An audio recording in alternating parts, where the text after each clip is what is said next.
रामकृष्ण हरे. सज्जन हो, आज आपणापुढे कोणाचे मन अविचलित असते आणि कोणाचे नसते याविषयी हा भाग सादर करीत आहे.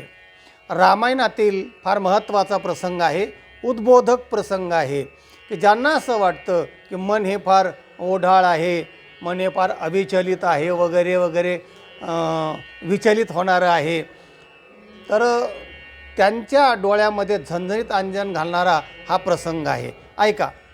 पंचवटीमध्ये सीता आणि लक्ष्मण गप्पा मारीत बसले होते. प्रभू रामचंद्र ऋषींना भेटायला गेले होते आणि भेट झाल्यानंतर ते परत आले, तर लक्ष्मण आणि सीता गप्पा मारत होते. प्रभू बसले खाली आणि लक्ष्मणाला विचारले, म्हणलं लक्ष्मणा, तुला काही प्रश्न विचारू का? म्हणजे हो, कारण जे सरळ मनाचे असतात, जे सत्य बोलतात ना, त्यांना काल काय आपण बोललो हे ध्यानात ठेवण्याची गरज नसते. लक्ष्मण म्हणला विचारा. आणि मग लक्ष्मणाला प्रभू रामचंद्र प्रश्न विचारतात. ऐका. पुष्पं दृष्ट्वा फलं दृष्ट्वा दृष्ट्वा स्त्रियाणांच यौवनं त्रीणि रूपाणि दृष्ट्वैव कस्य नो चलते मनः. लक्ष्मणा, सुंदर पुष्पम फूल पाहिलं, फळ पाहिलं आणि स्त्रियेचं यौवन म्हणजे सुंदर स्त्रियेचं तारुण्य पाहिल्यावर कोणाचं मन विचलित होत नाही असा प्रश्न विचारला. कस्यनो चलते मनः. तर लक्ष्मण त्यावर उत्तर देतात की प्रभू, पिता यस्य शुचिरभूत माता यस्य पतिव्रता उभाभ्यामेव संभूतो तस्य नो चलते मनः. लक्ष्मण म्हणतात, प्रभू, पिता यस्य शुचिरभूतो, पिता शुचिरभूत आहे, माता यस्य पतिव्रता, आणि माता ज्याची पतिव्रता आहे, अशा दोघांपासून ज्यांचा जन्म होतो सुसंस्कारातून, त्याचं मन विचलित होत नाही. परत रामप्रभू प्रश्न विचारतात की लक्ष्मण, आता मी इतक्या वर्ष तुला पाहतो आहे, पण तुझं मन कधी विचलित झालेलं दिसत नाही. त्यावर पुन्हा एकदा प्रश्न विचारतो. म्हणले विचारा प्रभू.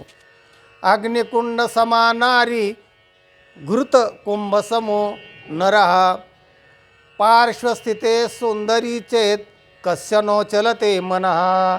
अग्निकुंड समानारी, स्त्री अग्निकुंडासारखी आहे आणि घृतकुंभ समः पुमान, आणि तुपाचं गाडगं सारखा पुरुष आहे, म्हणजे असं रूपक केलेलं आहे.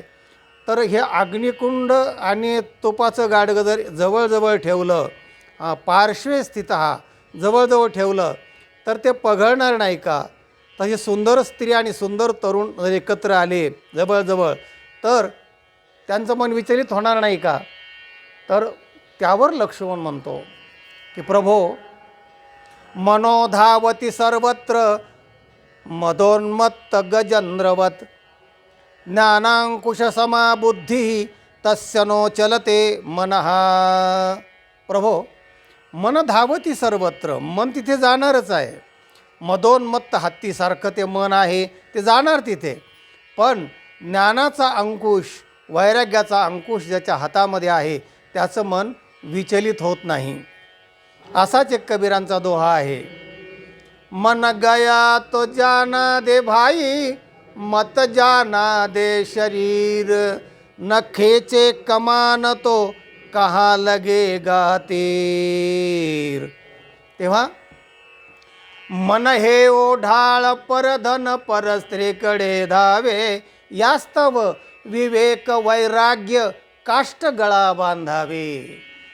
त्या ओढाळ गाईच्या गळ्यात लोढणं बांधलं की तिला बरोबर प्रतिबंध होतो. तसं मनाला प्रतिबंध करणारा ज्ञान आणि विवेकाचा अंकुश असला की मग त्याचं मन विचलित होत नाही, असं लक्ष्मणाने त्याचं उत्तर दिलं. आणि मग प्रभू रामचंद्राला समाधान झालं.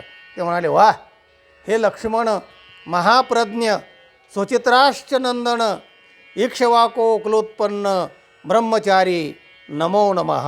हे लक्ष्मणा, तुला माझा नमस्कार असो. तू महाप्रज्ञ आहेस, बुद्धिवान आहेस, सुमित्रेचा नंदन आहेस आणि इक्ष्वाकू कुलामध्ये उत्पन्न झालेला आहेस, त्यामुळे तुझं मन शुद्ध आहे, गंगेसारखं आहे आणि अशा तुला माझा नमस्कार असो. सज्जन हो, मन आवरणारे, मन न आवरणारे आणि न आवरणारे असे जे लोक असतात ना, त्यांचं मत असं असतं की मन हे आवरत नाही, आम्हाला वाईट सवय लागली ती जात नाही, मन आमचं आम्हाला आवरत नाही, ओढाळ आहे. तर त्यांच्या डोळ्यामध्ये विवेकाचं झणझणीत अंजन घालणारा हा प्रसंग आहे. तेव्हा हा प्रसंग असणारा हा व्हिडिओ इतरांना पाठवा, लाईक करा आणि ज्यांनी चॅनलला सबस्क्राईब केलं नाही त्यांनी जरूर सबस्क्राईब करा. ऐकत रहा, आनंदी रहा. रामकृष्ण हरी.